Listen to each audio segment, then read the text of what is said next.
నమస్తే అండి. ఈ రోజు మనం దినచర్యలో భాగంగా నస్యకర్మ గురించి చెబుతాం. నస్యకర్మ అంటే ప్రతిరోజు మనం ఈ శిరస్సు పైన ఉన్నటువంటి అంగాలు, శరీరం, బాడీ అంతా కూడా ఆరోగ్యంగా ఉండాలంటే ప్రతిరోజు కూడా నస్యం చేసుకోవాలి. నాసోహి శిరస్సు ద్వారం అంటే ఏంటి?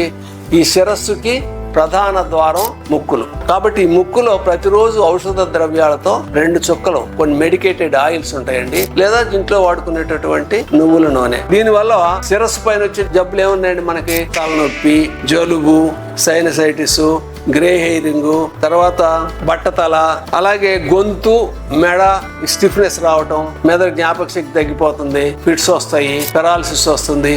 ఇలాంటి కారణాలన్నీ కూడా పోయి క్లియర్ విజన్ వస్తుంది. ఇవన్నీ రాకుండా ఉండటం కోసం మనకు నస్యకర్మని ప్రతినిత్యం కూడా ఆచరిస్తుంటే will be very happy, our life will very bright and brightful. జీవితంలో శరీర భాగాల్లో వచ్చినటువంటి ప్రధానమైనటువంటి కొన్ని భయంకరమైనటువంటి వ్యాధులను కూడా కంట్రోల్ చేసుకోవడానికి, రాకుండా ఉండటానికి నస్యకర్మని ప్రతి వ్యక్తి కూడా ఆచరిస్తే మంచిది.